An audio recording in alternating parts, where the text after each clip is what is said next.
Ya, kembali lagi ke channelku Muhammad Mustaqim. Salam saudara, apa kabar kalian? Semuanya baik-baik saja bukan? Kalau baik, alhamdulillah. Kalau belum baik, ndang berobat atau bendang waras bendang ora edan.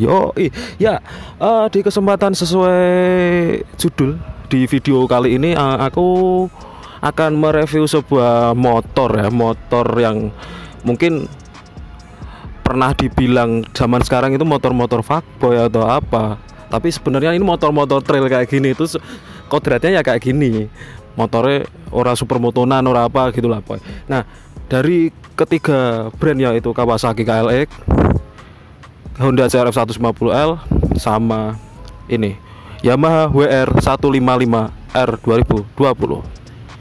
Ya, di video kali ini Yamaha ikut antusias mengeluarkan sebuah motor genrenya trail itu dengan nama Yamaha WR 155R.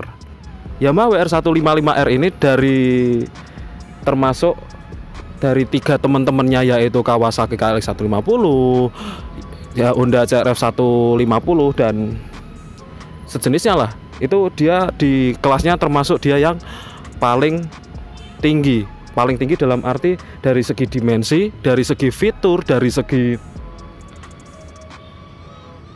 spesifikasi lah, istilahnya di kelasnya dia termasuk yang paling tinggi.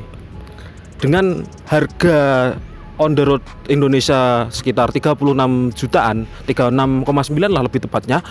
Yamaha WR 155 ini menawarkan beberapa fitur yang cukup beda dari teman-temannya. Salah satunya apa?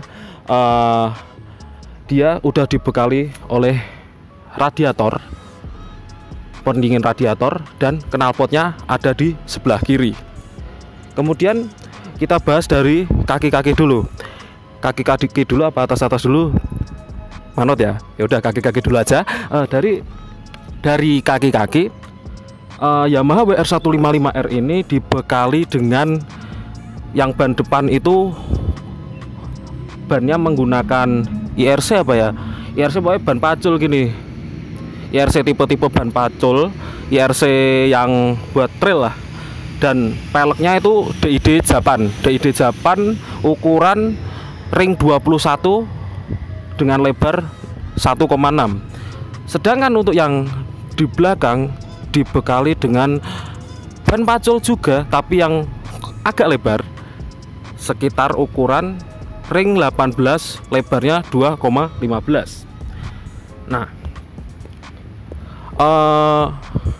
motor-motor trail sekarang kan mungkin pada ngincer gantengnya kan upside down, terus empuk atau versi supermoto. Nah, kali ini WR 155 tampil beda, menggunakan shock teleskopik, tapi diameternya yang saya heran, dia cukup lebar, sekitar ukuran 41 mm. Jadi kalau teman-temannya dia modelannya dia agak upside down lah atau apa, tapi diameter kecil, ini 41 mm itu udah cukup banget buat mungkin trabasan atau trail-trailan atau ngapeli pacarmu nek pas pacaan supermoto. Terus kali ini dari motor ini juga, dia dari tiga kelas ini dia termasuk yang ukurannya lebih bongsor. Karena apa? Dia tingginya itu dan lebarnya itu mirip-mirip CC 250 cc, tapi nggak segede yang CC 250. Jadi ini dia mirip-mirip model kayak ya CC yang 250 seperti kakaknya YZ 250, trail yang sebelumnya di kakak-kakaknya Yamaha. WR 155 ini juga dari sektor permesinan, kita bahas mesin dulu.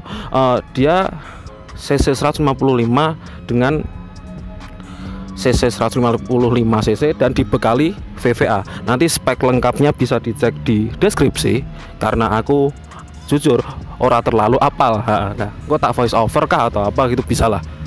Nah, terus yang lebih bikin amaze-nya lagi, walaupun motor ini dirakitnya di Indonesia, part-partnya itu dari negara-negara Sakura. bunga sakura maksud saya, Jepang. Seperti contohnya dari ini suling gas, terus master rem, dan mungkin shockbreaker yang cukup mumpuni itu emang diambilnya dari Jepang sana. Dan kenapa kok motor trail itu kenapa kok lampunya juga dia model-modelannya nggak pernah yang boros-boros seperti LED atau apa. Dia WR155R ini masih menggunakan lampu bolam baik di lampu utama maupun lampu sen, sampai lampu belakang itu masih menggunakan bolam semua. Nah, kalau teman-teman ada yang tanya, kok knalpotnya neng kiwo toh mas? Nah, knalpotnya neng kiwo, maksudnya knalpotnya kenapa di sebelah kiri? Nek menurut penerawanganku ya, dia ini karena ada radiator di sebelah kanan dan jalur pembawa di sebelah kiri, dan itu juga nilai plus dari Yamaha WR155 untuk memberikan pembeda dari dua pesaingnya, yaitu Honda CR150L dan Kawasaki KLX 150. Ya, Yamaha WR155R ini desainnya juga dia menganut dari kakaknya, yaitu Yamaha YZ250. Jadi pas dia lahir ini bentuknya gini, dia enggak yang jadi krempeng banget enggak. Dan saya kerasannya pas mencoba kemarin motor ini tuh rasanya dia lebih kayak antep gitu. Antep itu ibarat kata dia pas gitu, pas beratnya, tapi enggak juga terlalu enteng gitu ya. Terus untuk sekelas trail dari Yamaha ini dia nggak pelit fitur ya. Jadi dari speedometernya aja dia cukup lengkap. Jadi di sini dia udah speedometernya full digital dengan beberapa fitur, yaitu ada hazard, terus pass beam, low beam, kontrol radiator, RPM, terus bensin, tachometer, dan ada tanggal trip 1, trip 2, dan trip 3. Dan tidak seperti teman-temannya yang masih speedonya masih menggunakan jarum konvensional seperti itu. Dan bagi saya ini, menurut saya motor ini juga nggak yang modelannya harus kayak dia harus murni trail, itu tidak, karena dengan fitur selengkap ini juga bisa direkomendasikan. Kayak misalkan ini motor kayak buat jalan ke kota-kota atau touring yang bukan touring yang terabas berat ya, tapi kayak motor ini cukup mumpuni lah istilahnya buat enduro mini lucu-lucu gitu lah. Dan motor ini juga ya termasuknya paling modern di kelasnya gitu. Dan yang bikin emas lagi ya spare partnya itu beberapa nggak lokal semua, jadi spare partnya tuh dari negara Jepang semua seperti itu.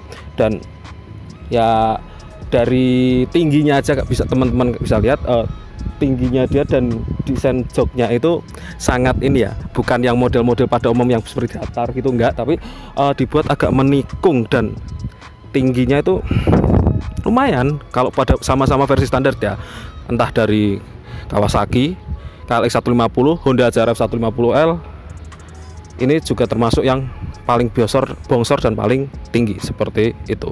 Yamaha WR155R ini juga dibekali dengan tangki bensin dengan ukuran 8,1 liter, dan isinya pertamax ya, diisinya pertamax. Minta tolong, ini udah injeksi, masa mau diisinya bukan pertamax kayak maneman no, motor injeksi ya ganteng-ganteng ini kok motornya desainnya premium mau pertalite gitu kan. Ya gitulah pokoknya. Dari sekian mesin-mesin trail yang di kelasnya, ini juga termasuk dia yang modelannya setelah saya coba kemarin versi present dan dia tergolongnya lebih ini, tarian awalnya dia lebih smooth ya, lebih nggak segalak yang kayak Kawasaki KLX 150 dan CRF 150L. Karena mungkin karena basic mesinnya juga dia di kelasnya juga termasuknya dia paling tinggi di atas kertas, spek di atas kertas sekitar sekian, ini tak tulisin di bawah sini. rinciannya berapa. Kalau enggak bisa dicek di kolom deskripsi seperti itu. Jadi kesimpulannya adalah apakah motor ini layak dibeli atau tidak. Dari review saya pribadi setelah saya first impresi, saya kendarai kemana-mana, cobain, dan dengan harga 36 juta sekian, 36,9 kalau nggak salah, OTR Indonesia, on the road Indonesia, motor dengan mungkin banyak yang bilang ini basicnya dari Yamaha Vixion, dari apa-apa, ya emang sepertinya begitu. Tapi yang bener, dia basicnya trail Yamaha itu emang basicnya dia dari WR atau YZ 250, basic mesinnya lah SOHC 4 klep dengan spek sekian. Itu dengan harga segitu ya cukup mumpuni lah, dengan fitur-fiturnya yang modern, dengan tangki yang besar, dengan spek yang gagah dan rigid lah, dan berani beda. Salah satunya adalah dia knalpot di kiri dan radiator, pendingin radiator. Nah, saya salutnya sama Yamaha yaitu dia berani beda. Karena ada pepatah mengatakan berani beda sithik weh, kuwi baik, seperti itu. Ya, besok lagi Yamaha kalau bisa rilisnya jangan kalah lah sama sebelah-sebelah. Honda CRF 150L udah duluan. Yamaha WR1 itu Kawasaki Kalex juga udah duluan. Jadi gitu sih. Ya emes lah untuk Yamaha WR155 yang termasuk modern dan termasuk paling maju di kelasnya. Lakon metu carry. Ya, sekian dari videoku kali ini. Apabila aku pas saya jelasin itu ada kurang-kurangnya, bos-bosku bisa komen di bawah di kolom komentar. Dan apabila ada salah kata atau ada saya salah bacot atau saya salah review atau apa, kurang-kurang atau apa, saya minta maaf ya, karena saya cuma manusia biasa seperti itu. Ya, sekian dulu video dari aku. Salam Sahdude. Jangan lupa tunggu video-videoku selanjutnya. Bila bos-bosku suka sama konten-konten aku, konten-konten saya, bisa di subscribe, di like atau di share ke teman-teman. Semoga video kalian bermanfaat. Salam Sahdude. Dadah. Peace.